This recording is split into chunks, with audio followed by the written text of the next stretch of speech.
Bismillahirrahmanirrahim. Assalamualaikum warahmatullahi wabarakatuh.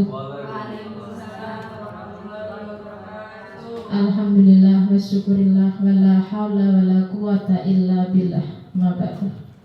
Yang terhormat Bapak Kepala UPT SDN Tumpang 2, Bapak Samhadi SPD, Bapak Ibu Guru serta karyawan dan karyawati UPT SDN Tumpang 2 yang saya hormati, beserta undangan yang ada di ruangan ini. Puji syukur kehadirat Allah Subhanahu wa taala marilah kita ucapkan alhamdulillahirabbil alamin. Bersolawat kepada Nabi. Mari kita bersolawat kepada Nabi dengan mengucapkan Allahumma sholli ala sayyidina Muhammad. Majelis tanpa solawat katanya tidak dicatat, ya. Mari kita bersolawat dulu. Di sini saya berdiri untuk menjadi penata acara dalam acara share informasi atau pengalaman positif, budaya positif yang didapat oleh Bu Suci dalam guru penggerak kepada kita semua, ditularkan ilmunya kepada kita semua. Semoga kali ini ilmunya bermanfaat untuk sekolah kita dan Bu Suci pada khususnya. Amin Allahumma amin. Saya akan membacakan susunan acara pada pagi hari ini. Yang pertama yaitu pembukaan, yang kedua adalah sambutan dari Bapak Kepala Sekolah, yang ketiga pemaparan materi budaya positif oleh Bu Suci, yang keempat tanya jawab, yang kelima kritik dan saran, yang keenam penutup. Marilah kita buka acara ini dengan ummul kitab. Lidah syafaati Rasulullah sallallahu alaihi wasallam. Al-Fatihah.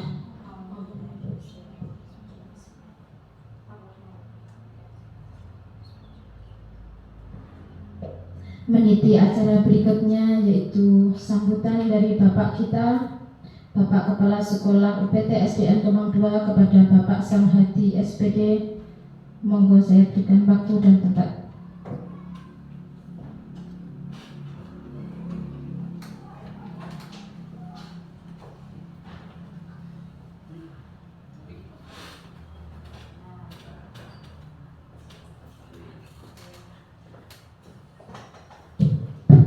Assalamualaikum warahmatullahi wabarakatuh. Waalaikumsalam warahmatullahi wabarakatuh. Bismillah wa syukurillah la hawla wa la quwwata illa billahil aliyyil azim. Amma ba'da. Yang saya hormati narasumber kita Ibu Suci Mawati SPD, yang insya Allah suatu saat nanti akan MBD. Amin. Amin ya rabbal alamin. Yang kami hormati Bapak Ibu Dewan Guru UPT SDN Tumpang 2 yang sangat saya banggakan. Pertama-tama marilah kita panjatkan rasa syukur kita kehadirat Allah Subhanahu wa taala atas nikmat yang diberikan kepada kita, sehingga pada kesempatan yang berbahagia ini kita bisa hadir untuk menghadiri undangan yang luar biasa, yang spektakuler pagi hari ini, yaitu pemaparan penerapan pengalaman budaya positif salah satu guru penggerak kita, Ibu Suci Mawati SPD, yang sementara satu-satunya dimiliki oleh UPT SDN Tumpang 2. Salatu wa salamuhu mugi tetap kunjuk dumateng junjungan kita Nabi Agung Muhammad Rasulullah sallallahu alaihi wasallam. Bikamlina Allahumma salli sallim wa barik ala sayyidina Muhammad wa ala ali sayyidina Muhammad, yang senantiasa kita harapkan syafaatnya ila yaumil hada ila yaumil qiyamah. Amin ya rabbal alamin. Bapak Ibu hadirin yang berbahagia, khususnya Ibu narasumber kita yang akan menyampaikan penerapan pengalaman budaya positif. Tentu ini sangat membahagiakan dan membanggakan. Saya selaku kepala atau pimpinan di UPT SD Tumpang 2 ini, sekali lagi sangat bangga bahwa selalu inovatif, dinamis, dan senantiasa mencari jati diri untuk meningkatkan kompetensi yang ada di diri kita masing-masing, khususnya yang sudah terjawab, terbukti adalah ini jerih payah Bu Suci yang luar biasa. Untuk ini budaya positif, penerapan pengalaman budaya positif yang akan disampaikan oleh Bu Suci, mudah-mudahan ini bisa menginspiratif kita semuanya.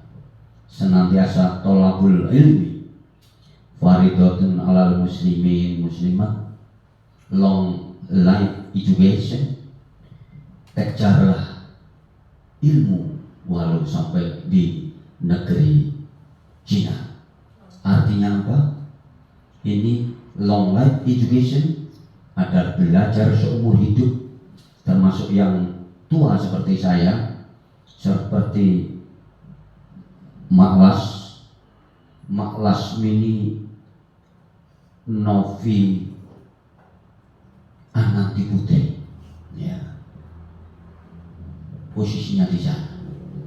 Dan ini akan memberikan inspirasi kepada kita semuanya untuk terus berjuang. Kami berharap kepada segenap yang hadir di sini, khususnya para dwija, para pendidik, jangan waleh-waleh, kejarlah seperti apa yang sudah dibuktikan oleh Bu Suci Mawardi ini, satu-satunya inspirasi. Berbicara tentang kerepotan, kita tentunya juga repot, tapi dengan fighting spirit yang luar biasa, kita ingin membuktikan eksploitasi. Jadi kita menggali apa yang ada di diri kita untuk selalu eksis, dan akhirnya menginspirasi baik secara pribadi, keluarga tentunya di lingkungan sekitar maupun di lingkup pendidikan yang ada di sini. Tentunya nanti cakrawalanya akan lebih meluas lagi. Saya kira itu dari kami selaku pimpinan yang ada di sini. Ada kurang lebihnya, mohon maaf yang sebesar-besarnya. Sekali lagi, terus dinamis, terus inspiratif, terus gali apa yang menjadi potensi Anda sesuai dengan tupoksi, sehingga ke depan jangan hanya puas sebagai guru, tapi terus ke atas, up apa yang ada di kemampuan Anda, sebab kesempatan datangnya tidak akan 2 kali, tapi kesempatan itu acap kali datangnya hanya 1 kali. Raihlah cita-citamu setinggi mungkin. Orang lain akan melihat Anda ketika Anda berhasil, tapi orang lain akan ikut menendang manakala kita semuanya akan terjerembab di kubahnya. Tentunya ini adalah satu pepiling bagi kita semuanya untuk terus maju dan maju. Capailah bintang di langit. Terima kasih. Wabillahi taufiq wal hidayah. Assalamualaikum warahmatullahi wabarakatuh. Waalaikumsalam warahmatullahi wabarakatuh. Terima kasih disampaikan untuk Bapak kita, Bapak Samhadi. Petuahnya begitu luar biasa untuk kita semua, untuk fight terus mengejar ilmu, karena kita seorang pendidik. Seorang pendidik harus terus belajar. Kalau tidak mau belajar, jangan jadi seorang pendidik. Meniti acara ke selanjutnya, yaitu pemaparan dari Ibu Suci Mawardi SPD tentang materinya, yaitu materi budaya positif.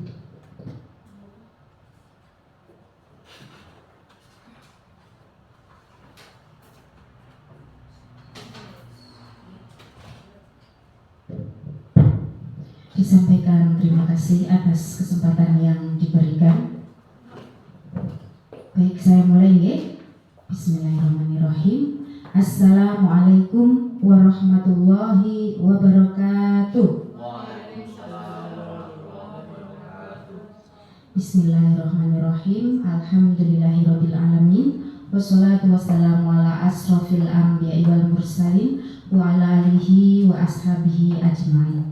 Rabbi shrahli sadri wa yassirli amri wahlul 'uqdatam min lisani yafqahul qawli.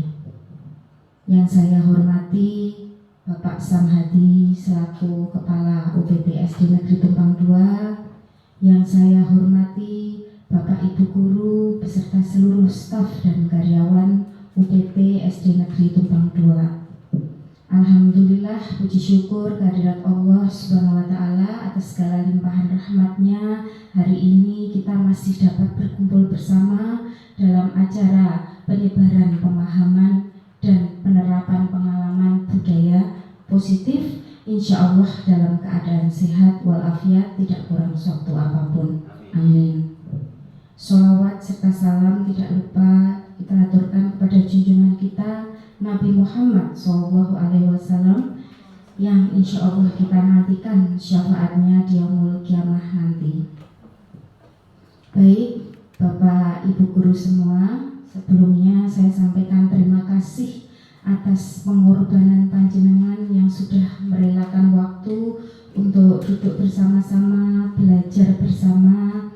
Nah, ini sangat saya apresiasi sekali.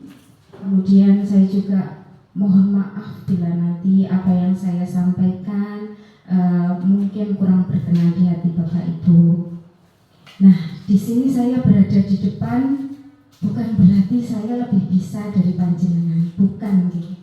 Nah, kita di sini posisinya sama, yaitu belajar. Hanya saja di sini saya mendapatkan kesempatan untuk menyampaikan apa yang sudah saya dapatkan, dan insya Allah nanti jika ini sedikit bermanfaat bisa menjadi jariah saya. Nah, Bapak Ibu. Nah, di sini adalah hasil dari pembelajaran saya di salah satu modul pendidikan guru penggerak, yaitu tentang budaya positif. Nah, apa yang kira-kira Bapak Ibu angan-angan pikirkan ketika mendengar budaya positif? Apa yang terlintas di hati Bapak Ibu? Betul sekali. Kebiasaan, kebudaya, berbudaya, pembiasaan. Positif itu adalah nilai-nilai kebaikan. Jadi bagaimana kita memunculkan nilai-nilai positif di lembaga kita tercinta UPT SD Negeri Tumpang 2, dan itu nantinya menjadi kebiasaan, menjadi sebuah budaya. Begitu nggih inti dari materi kita hari ini. Monggo next.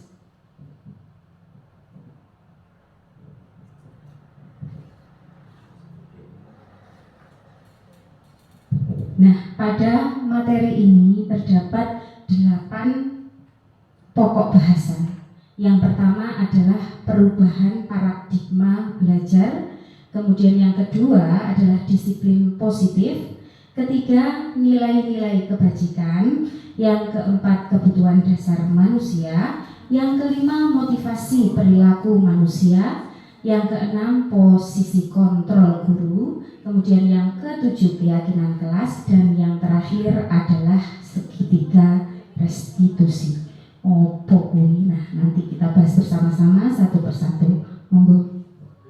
Nah, ini yang pertama adalah pembelajaran dengan paradigma baru. Nah, paradigma baru itu apa? Nah, sekarang pemerintah ini sudah mendengung-dengungkan, mungkin sudah sebagian dari kita sudah sering kali mendengar yang namanya profil pelajar Pancasila. Nah, hal tersebut adalah salah satu bentuk dari pembelajaran berdiferensiasi. Kenapa harus berdiferensiasi? Karena anak-anak kita, murid-murid kita satu kelas itu tidak mungkin sama kemampuannya. Mereka berbeda, different. Jadi kita memperlakukannya pun juga dengan cara yang berbeda. Dan kita fokuskan pada profil pelajar Pancasila. Harus kita dengungkan kepada anak-anak didik kita. Nah, biasanya anak-anak di kelas ini apal ya, pakai lagu. Nah, mungkin di kelasnya siapa yang sering menyanyikan lagu profil pelajar Pancasila? Bu Vita? Nah, bisa hafal? Iya. Profil pelajar Pancasila pakai gerakan. Pelajar Pancasila beriman dan bertakwa pada Tuhan Yang Esa dan berakhlak berkebinekaan global, gotong royong mandiri, kreatif dan bernalar kritis. Hebat, luar biasa, semuanya hafal nggih.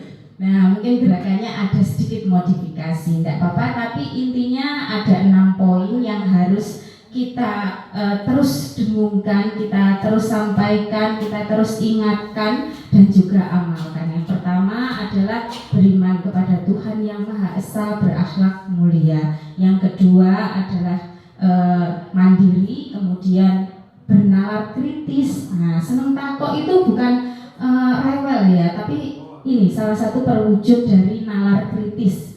Kemudian kreatif, bergotong royong, dan berkebinekaan global. Jadi mengikuti kemajuan zaman, tapi tidak lupa dengan kita yang berbineka tunggal ika. Seperti itu nggih. Monggo lanjut. Nah, bahasan selanjutnya adalah disiplin positif. Disiplin itu artinya belajar, Bapak Ibu. Jadi kita disuruh disiplin, itu sebenarnya kita disuruh untuk belajar. Disiplin positif berarti kita disuruh untuk belajar tentang nilai-nilai kebaikan, nilai-nilai positif.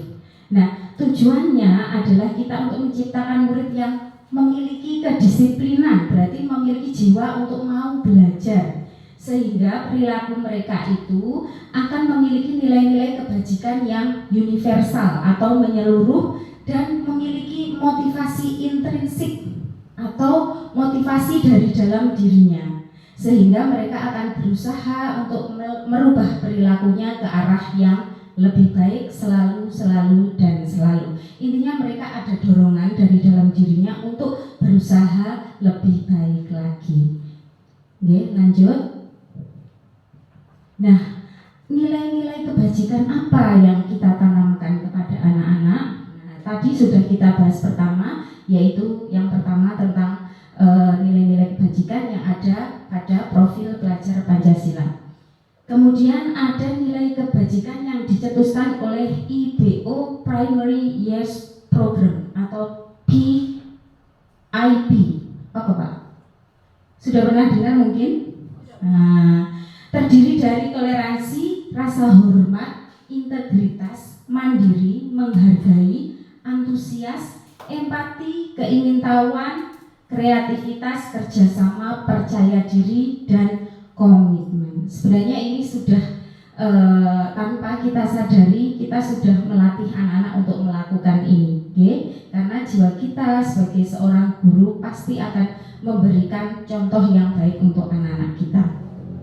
Selanjutnya keterampilan hidup. Nah, ini sangat penting sekali untuk kita tanamkan pada anak-anak. Nah, apa saja itu? Yaitu dapat dipercaya, lurus hati. Lurus hati itu maksudnya selalu berpijak pada kebenaran, gitu. Terus menjadi pendengar yang aktif, mau mendengarkan orang lain, tidak merendahkan orang lain, ini penting sekali, ya. Dan memberikan teladan yang baik bagi diri, memberikan yang terbaik yang dimiliki oleh diri ini, mewujudkan diri ini dalam kondisi yang terbaiknya. Seperti itu, Bapak.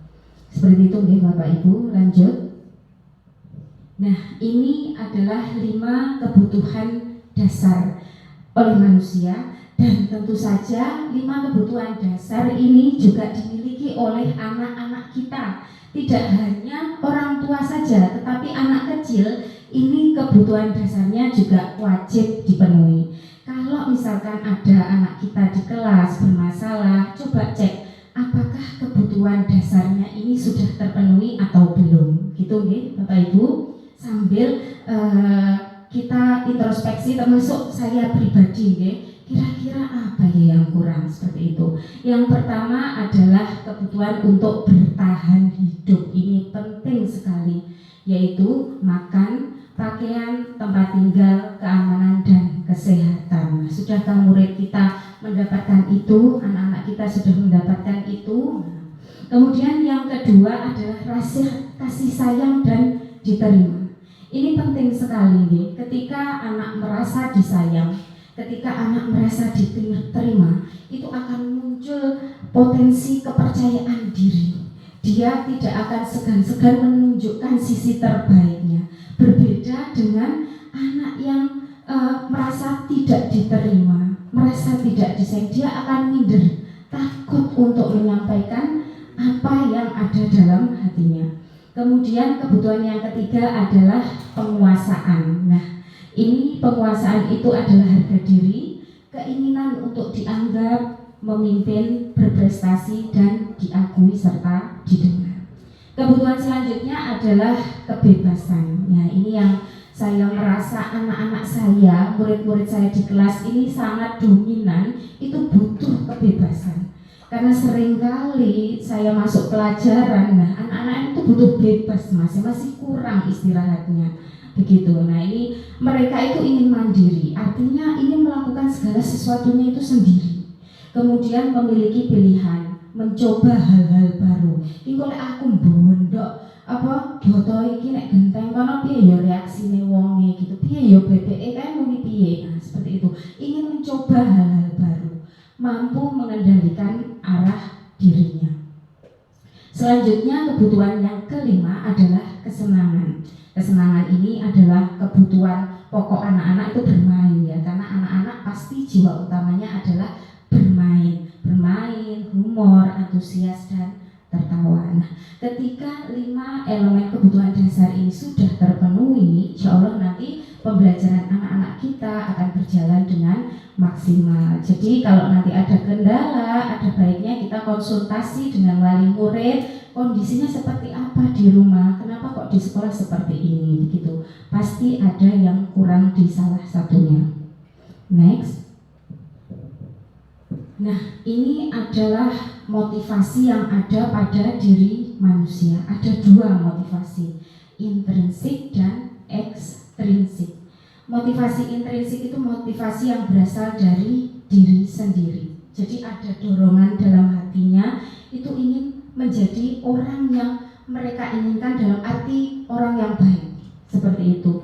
Dia ingin menghargai dirinya sendiri dengan nilai-nilai yang mereka percaya nilai itu baik gitu. Jadi ada keinginan dalam hati.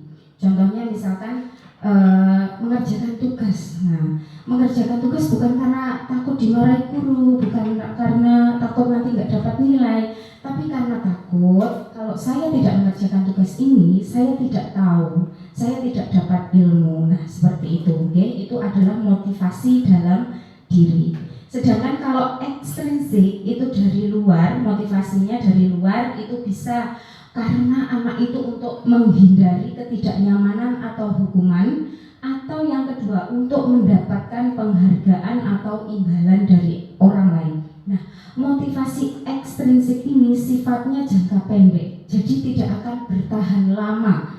Dia mau mengerjakan tugas karena ada gurunya, kalau nggak ada gurunya udah buyar gitu.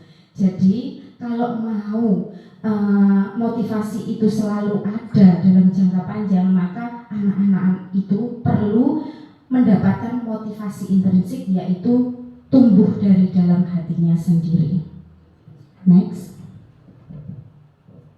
Nah, kita sebagai guru itu memiliki 5 posisi kontrol. Nah, nanti kita yang mana ya? Sambil saya juga menelisik, oh saya sering melakukan yang itu ternyata. Nah, ternyata ada 5 posisi yang sering kita gunakan selama kita berada dalam pembelajaran di kelas atau di sekolah.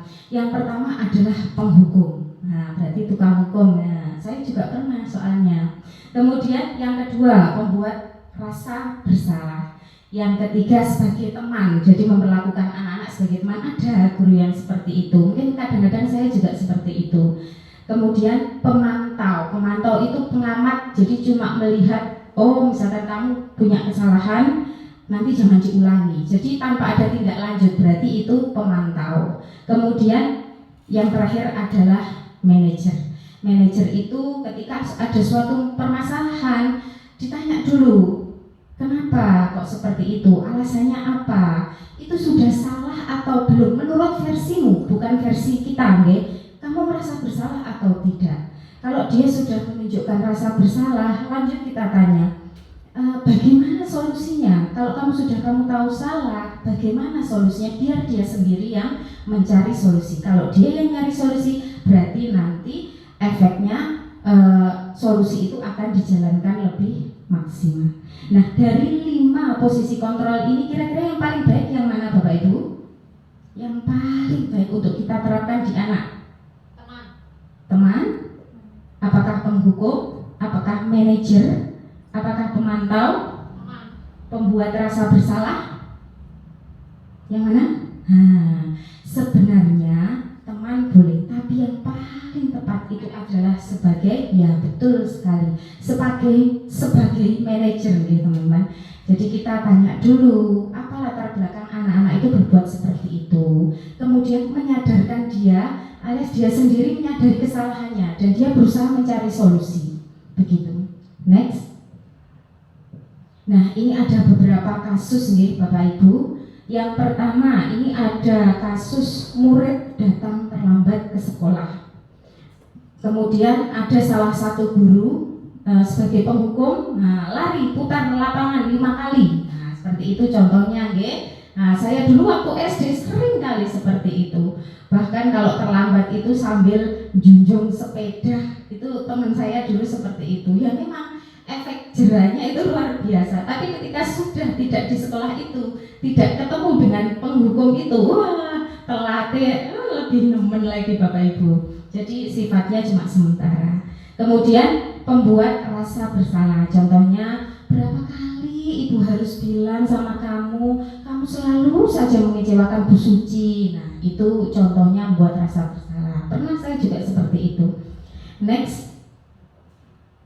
Nah, kemudian sebagai teman, nah ini contohnya, ayo dong patuhi peraturan sekolah, tolong bantu ibu sekali saja, yang dia tidak apa-apa, pokoknya jangan diulangi lagi ya. Jadi memposisikan murid itu sebagai teman, itu seperti itu. Kemudian sebagai pemantau, kamu sudah melanggar peraturan sekolah, kamu tahu konsekuensinya, besok kamu harus menghadirkan orang tuamu ke sekolah dan jangan diulangi lagi. Ya simpel seperti itu kalau untuk posisi pemantau. Next. Kemudian, nah ini sebagai manajer, ketika ada murid yang terlambat datang ke sekolah, maka guru harus bertanya dulu, apa kamu tahu kesalahanmu gitu. Pasti sebenarnya dia merasa, oh ya Pak, oh ya Bu, saya terlambat gitu. Terus menurut kamu bagaimana cara memperbaikinya biar dia berpikir sendiri. Kalau alasan dia terlambat karena bangkong, berarti bubuknya, tidurnya jangan terlalu malam, maksimal jam 9 itu sudah tidur. Kalau nggak bisa tidur gimana? Minum antimu. Betul ya. Jadi diupayakan, atau kalau perlu disampaikan ke orang tua. Kalau jam 9 anak-anak itu sudah stop HP-nya diambil, jadi anak-anak bisa tidur dan bangun lebih awal. Next. Nah, ini coba Bapak Ibu, posisi kontrol apa ini? Saya kecewa sekali dengan kamu. Posisi apa ini? Pemantau? Pembuat kecewa. Betul, pembuat rasa bersalah. Next. Kamu tidak benar-benar melakukannya. Nah, posisi apa ini? Pemantau. Sip. Oke. Lanjut. Apa rencanamu untuk menyelesaikan masalah ini? Nah, betul sekali, manajer. Lanjut. Nah, ayolah lakukan demi ibu ya. Teman, betul. Lanjut. Nah, kamu tidak akan pernah dapat nilai jika tidak mengerjakan tugas. Hukuman, nggak ngerjain tugas, nggak diwenil, ikut hukuman juga, tidak mendapatkan nilai. Lanjut. Nah, selanjutnya adalah pembentukan keyakinan kelas. Ada yang sudah tahu keyakinan kelas atau sudah membuat di kelasnya mungkin? Nah, kalau dulu mungkin kita taunya itu kesepakatan kelas nih. Sebenarnya hampir sama.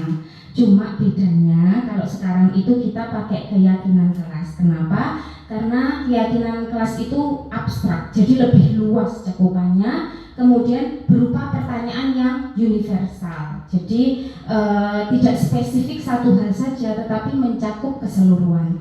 Kemudian dibuat dengan pernyataan yang positif. Jadi tidak boleh ada kata negatif. Misalkan kalau peraturan gitu, tidak boleh membuang sampah sembarangan. Nah, membuang sampah sembarangan kan negatif. Nah, kita buat supaya jadi positif. Bagaimana caranya? Nah, misalkan menjaga kebersihan kelas, bekerja sama menjaga kebersihan kelas. Nah, contohnya seperti itu keyakinan kelasnya ini. Jadi lebih positif dan sifatnya luas. Kebersihan itu bisa membuang sampah pada tempatnya, tidak meletakkan sampah di dalam laci atau membuang sampah sembarangan, lebih luas cakupannya. Kemudian kalau keyakinan kelas itu dia lebih sedikit, jadi mudah diingat. Dan yang penting untuk keyakinan kelas ini sesuai dengan kondisi yang ada di kelasnya masing-masing, karena antara kelas yang satu dengan kelas lain tentu kondisinya berbeda.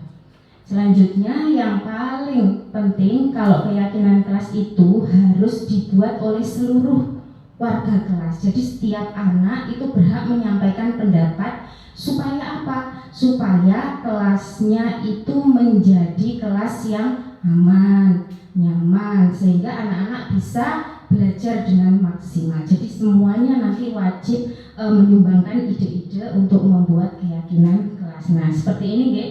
Misalkan dibuat sticky note, kemudian anak-anak menuliskan satu-satu, kemudian ditempel seperti itu. Next. Nah, segitiga restitusi. Oh, foto segitiga restitusi. Nah, segitiga restitusi ini adalah sebuah bentuk dialog, teman-teman. Dialog yang dilakukan antara seorang guru dengan murid yang mungkin bermasalah. Nah, tujuan dari segitiga restitusi ini adalah untuk menghasilkan murid yang mandiri dan bertanggung jawab, dan dalam artian menyelesaikan masalahnya sendiri gitu. Jadi murid dilatih untuk belajar untuk mandiri, bertanggung jawab, menyelesaikan masalahnya sendiri. Dalam segitiga restitusi ini ada 3 tindakan. Yang pertama, menstabilkan identitas. Kemudian yang kedua, memvalidasi tindakan yang salah. Anak harus tahu yang dilakukan itu salah atau benar menurut versinya. Kalau kita langsung menjudge kamu salah, nah itu akan mental. Setiap anak pasti punya mental blocking. Mas yo ketoke mantu diam gitu, padahal dia punya mental enggak. Jadi dia harus sadar, kamu tahu nggak kesalahanmu di mana, apa akibat tindakanmu itu. Jadi dia harus disadarkan dulu. Kemudian nanti anak-anak yang terakhir menanyakan keyakinan, apa yang sudah kita yakini di kelas, apa yang tidak sesuai dengan keyakinan kelas kita. Oh ya Bu, datang tepat waktu, saya tadi terlambat. Nah seperti itu misalkan. Memang prosesnya lama, tapi efeknya juga lebih jangka panjang. Next. Nah, yang pertama dari segitiga restitusi itu adalah menstabilkan identitas. Jadi ketika ada satu siswa yang bermasalah, itu yang pertama yang kita lakukan adalah menstabilkan identitas dulu. Identitas itu adalah berdasarkan prinsip membuat kesalahan adalah bagian dari proses pembelajaran. Salah pada anak-anak itu adalah bukan kesalahan, tapi bagian dari proses pembelajaran. Jadi perlu untuk kita besarkan hatinya, perlu kita netralisir dulu. Oke, semua orang itu pasti memiliki kesalahan, tidak ada manusia yang sempurna. Ketika anak melakukan kesalahan, kita netralkan dulu, ya. Jadi dia nanti lebih mudah untuk kita masuki muatan-muatan positif. Dulu Bu Suci juga pernah jadi seperti itu, tapi cuma sekali, dan itu Bu Sucinya salah banget. Nah, seperti itu mungkin juga bagian dari menstabilkan identitas. Lanjut. Kemudian yang kedua, setelah kita menstabilkan identitas adalah validasi tindakan yang salah. Nah, berdasarkan prinsip setiap perilaku berupaya memenuhi suatu kebutuhan. Setiap anak, setiap orang ketika melakukan suatu kesalahan pasti ada alasan.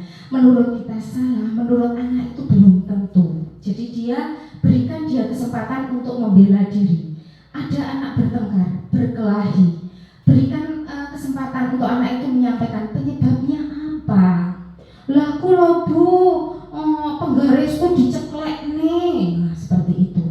Oh gitu, berarti alasan dia itu sebenarnya untuk mempertahankan apa yang menjadi miliknya. Jadi dia akan marah ketika barang pribadinya dirusak oleh orang lain. Oh seperti itu. Jadi gali dulu alasan apa yang melatari anak tersebut melakukan sebuah kesalahannya. Nah itu. Next. Nah yang ketiga selanjutnya adalah kita menanyakan keyakinan kelas yang sudah kita buat. Makanya penting sekali kita untuk membuat keyakinan kelas atau kesepakatan di awal supaya anak-anak itu tahu, oh aku salah melanggar yang ini, keyakinan yang ini. Kita buat di awal sehingga nanti lebih mudah untuk kita mengecek apakah anak-anak ini merasa atau tidak kalau dia salah ketika sudah ada keyakinan kelas. Apa keyakinan kelas kita? Harus datang tepat waktu bu. Nah kamu sudah sesuai belum dengan keyakinan kelas kita? Pasti dia akan langsung berpikir. Terus sering-sering kita ajak dialog. Nilai apa yang sudah kita sepakati bersama? Seperti apa gambaran sebuah kelas yang ideal menurut kamu? Kelas yang nyaman itu seperti apa? Kemudian kamu ingin menjadi orang yang seperti apa? Sangat penting untuk kita berdialog dengan anak-anak nih Bapak Ibu. Next. Nah, mungkin yang dapat saya sampaikan seperti itu nih Bapak Ibu. Monggo kalau misalkan ada yang bertanya, saya persilahkan. Monggo. Mungkin sharing-sharing permasalahan di kelas ya Bapak Ibu. Seperti kelas saya malu jadi saya yang sharing. Mungkin sudah tahu ya kemarin Bapak anak-anak saya kelas 5 itu ada yang luar biasa. Jadi bandemi genteng tetangga. Nah, yang kebetulan adalah kandang bebek. Nah, kemarin itu 3 orang itu ya akhirnya mengaku Pak Ahmad ya. 3 orang itu kemarin saya ajak diskusi menerapkan ini segitiga restitusi ini. Yang pertama juga kamu ngerti nggak kenapa kok kamu tadi dipanggil Pak Ahmad gitu? Ya Bu, tadi aku ketahuan bandemi genteng gitu. Bener nggak kayak gitu? Enggak Bu. Nah apa dampaknya? Mereka tahu sebenarnya. Oh BBE malah nggak stres, nggak gelem mendok. Seperti itu. Terus ya kita tanya, terus solusinya apa? Jangan ngono kuwi. Sampai sudah merugikan orang lain tidak ngono kuwi. Iya Bu. Nah terus bagaimana solusinya? Terus akhirnya yo diperbaiki sampai bisa yo ngatur Bapak nanti. Kemarin alhamdulillah sudah dipertemukan dengan wali murid, kemudian silaturahim ke rumah Bapak yang punya kandang bebek dan akhirnya sudah bermediasi, intinya siap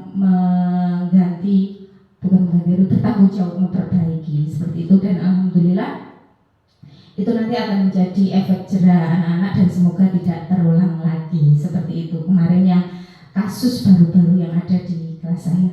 Monggo mungkin ada yang ingin disampaikan? Oh iya. Yang saya tangkap dari penjelasan Bu Suci tadi yaitu kita menerapkan perlakuan yang berbeda kepada kebutuhan murid berbeda. Oke? Saya tanyakan bagaimana dengan waktu yang sama kita membuat pembelajaran itu dikelompok-kelompokkan. Artinya dengan strategi apa kita membuat pembelajaran yang berbeda dalam satu materi. Begini, di kelas itu kan biasanya ada sifat-sifat siswa yang berbeda-beda. Ada yang rajin, disuruh membuat ini yang langsung membuat. Ada yang malas, ada yang nanti saja tak buat, atau malah tidak mau membuat. Dalam berbagai kegiatan dan hanya anak-anak itu saja yang selalu membuat pembeda di kelas. Saya mempunyai kendala dalam satu waktu pembelajaran itu gimana menerapkan posisi guru dengan satu waktu di kelas yang berbagai macam siswa berkarakter yang berbeda dengan perlakuan khusus. Nggih, terima kasih atas pertanyaan sekaligus sharing nggih dari Bu Navita. Nah, intinya adalah kemampuan anak di kelas itu berbeda gitu nggih. Jadi tugasnya nggak selesai gitu nggih. Nah, mungkin ini bisa sharing nggih, apa yang mungkin saya sampaikan bisa menjadi solusi atau mungkin tidak. Nah, untuk kemampuan anak yang beragam itu sebenarnya terjadi di seluruh kelas. Tidak mungkin satu kelas itu kemampuannya sama, hobinya sama, itu tidak mungkin. Makanya pemerintah itu mencanangkan pembelajaran berdiferensiasi. Artinya pembelajaran yang menyesuaikan dengan kebutuhan anak. Jadi memang betul-betul guru itu dituntut untuk kreatif. Karena anak yang satu dengan anak yang lainnya itu memang berbeda. Mereka punya potensi sesuai dengan kodratnya masing-masing. Dan tugas kita sebagai seorang guru itu tidak boleh memaksa. Kamu harus menyelesaikan tugas ini, itu tidak bisa, tidak akan maksimal. Sekali dia mengerjakan, selanjutnya dia tidak akan mungkin bisa terus seperti itu. Jadi solusinya adalah dengan pembelajaran diferensial. Contohnya, misalkan dalam pembelajaran bahasa Indonesia, anak-anak disuruh untuk membuat poster. Nah, poster ini kan macam-macam medianya. Mungkin dengan anak-anak yang sudah dengan kemampuan tinggi, dengan sarana prasarana yang tinggi, sudah bisa membuat Canva. Oke, silahkan Canva. Yang bisanya PowerPoint, oke, silahkan buat PowerPoint. Yang bisa menggambar, oke, silahkan gambar pakai pewarna, cat air, boleh silakan. Misalnya cuma pakai spidol Bu, oke, nggak apa-apa. Jadi menyesuaikan dengan kemampuan anak. Yang jelas anak mencapai targetnya masing-masing. Jadi disesuaikan saja dengan kemampuannya. Mungkin seperti itu Bu Navita. Oke, seperti itu teman-teman. Monggo ada lagi tambahan masukan? Monggo Pak Ahmad.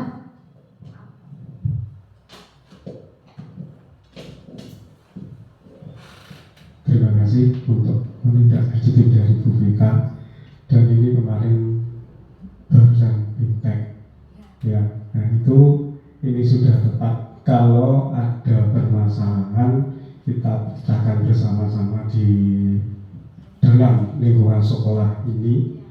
Mungkin kita sepakat atau 2 bulan sekali kita kumpul membicarakan tentang keluh kesah atau yang dihadapi Bapak Ibu guru di dalam kelas, ya perkembangan untuk menindaklanjuti gimana sikap anak yang dulunya negatif supaya kita berusaha untuk sikap yang positif. Karena ini tadi Bu Suci ada mencoba hal-hal yang baru, tetapi banyak siswa SD Tumpang 2 itu mencoba hal baru tapi yang negatif, kebanyakan negatif. Kemarin terjadi di itu tadi kandang bebek, yang pertama orang yang datang ke sini yang menulis saya sama Bu Indri, kok ada masalah apa? Yang dituduh saya tuduh itu adalah anak yang kelas 1. Ternyata Bu kelas itu bukan kelas 1, kelas atas. Nah itu langsung kelas atasnya langsung kelas 5 semua. Jadi ada yang mengajak, ya, yang mengajak untuk supaya itu ngompor-ngompori untuk barang. Yang di barang itu bukan waktu kecil, ada yang besar, sehingga itu tadi Reno itu orangnya pendiam. Masuk Reno itu katut, saya nggak percaya itu. Ternyata terpengaruh. Yang pertama itu Bagus sama Perdi, yaitu terutama pada waktu SSN. Pada waktu SSN gurunya masuk, dia itu nggak mau ikut ngaji. Nah itu salah satunya. Terus waktu saya tanya, Gus kenapa kamu nggak ikut ngaji? Pak, ibu gurunya belum datang, katanya bersama Perdi. Itu setiap waktu SS setiap tahu saya itu pasti lari. Nah itu nanti kemarin saya kemarin malam itu pernah saya curhat sama teman saya itu dari TK. dari teman TK itu kalau bisa guru SSN itu, ini hanya Pak masukan Pak ya, kalau bisa guru SSN itu jangan ngajar usmani saja, atau kita tambahkan pembelajaran akhlak seperti pembacaan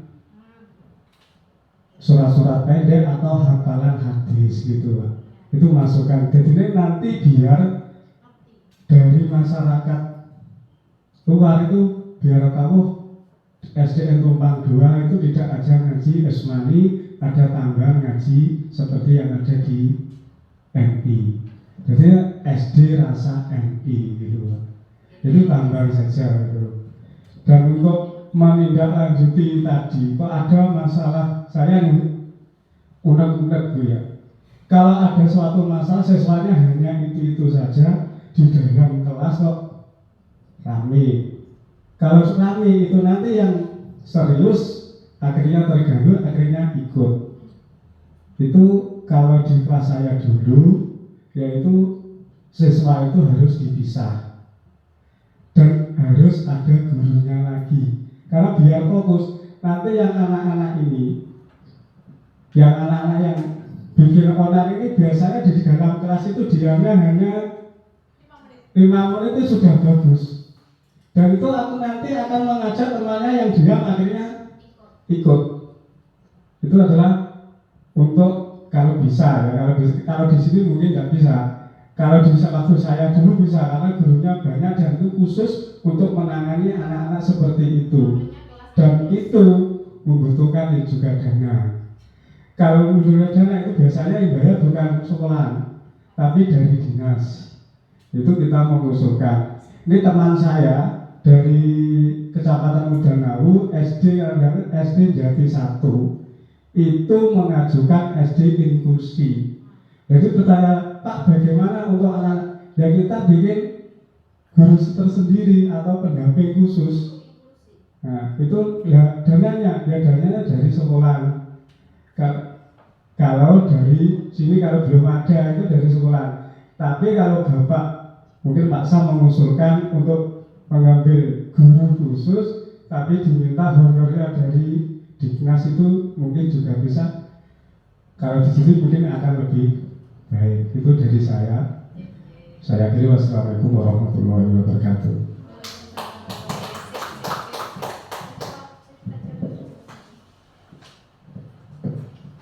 Terima kasih masukan yang sangat luar biasa sekali dari Pak Ahmad, yang luar biasa dan juga banyak sekali. Tadi ada beberapa poin Yang pertama kita mengadakan pertemuan ya minimal sebulan sekali atau 2 bulan sekali membahas perkembangan anak.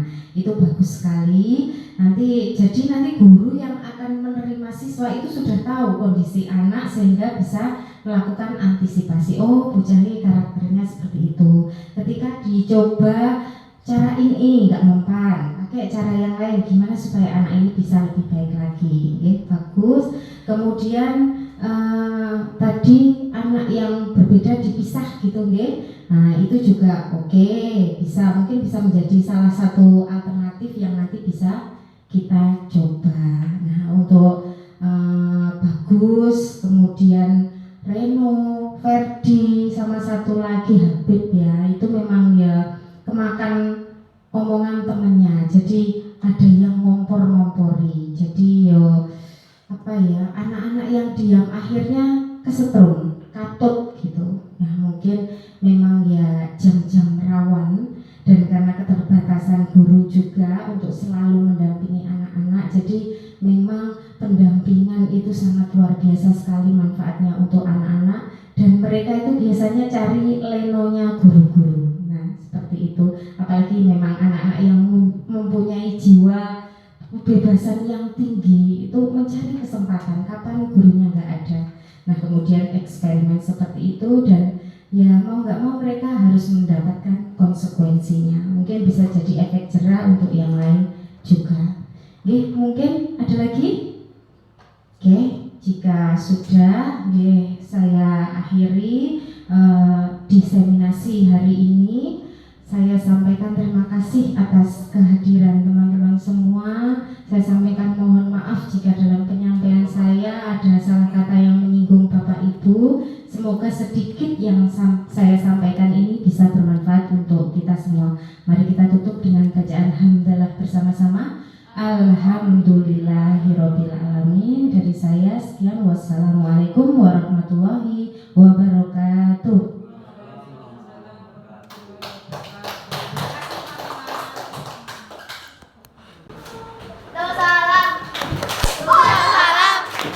Jabat tangan. Assalamualaikum warahmatullahi wabarakatuh. Waalaikumsalam warahmatullahi wabarakatuh. Bagaimana kabarnya hari ini? Alhamdulillah, luar biasa. Allahu Akbar. Yes.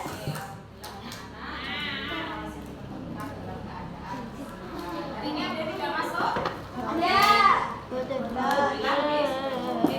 Anak-anak, hari ini kita akan membuat keyakinan kelas. Nah, di sini ada yang sudah tahu apa itu keyakinan kelas?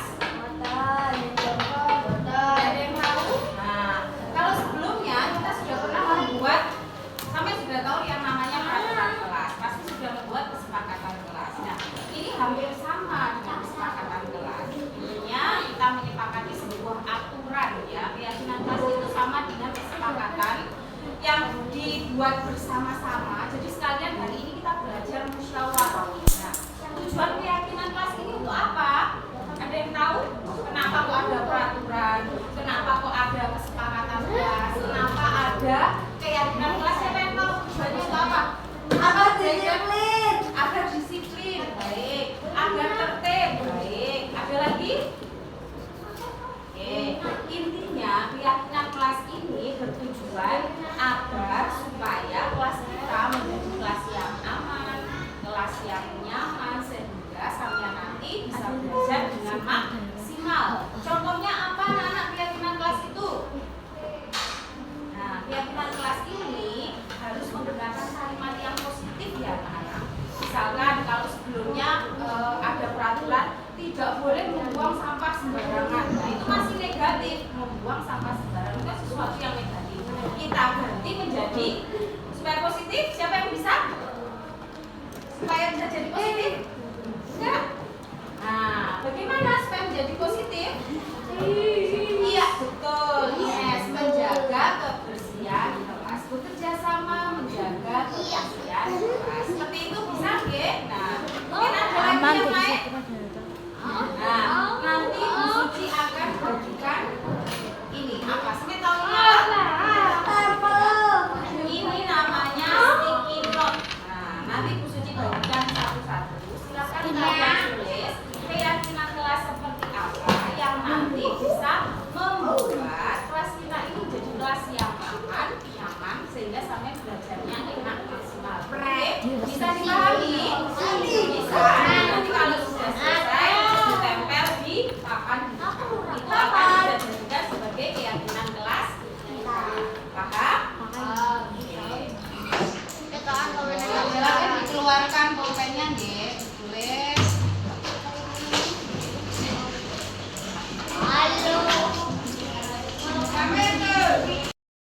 Oke, sudah selesai membuat kesepakatan kelas? Sudah. Nanti akan kita tempel di papan, nggih. Potnya dirapikan. Sip. Oke. Apa lagi? Tidak, Tona.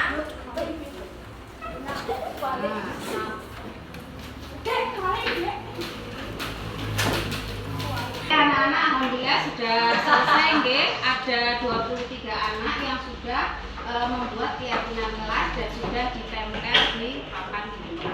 Nah, sebagian akan kita bacakan, nggih. Nanti sampean kita sepakati setuju atau tidak. Di sini Bu Suci ambil. Nah, ini piket kelas datang lebih awal. Setuju tidak? Setuju. Nah, keras suaranya. Setuju tidak? Setuju. Sepakat, nggih. Kemudian saling menolong sesama teman. Setuju? Setuju. Oke, lanjut lagi. Mengumpulkan tugas tepat waktu. Setuju. Oke, setuju. Terus tidak boleh mengganggu teman saat belajar.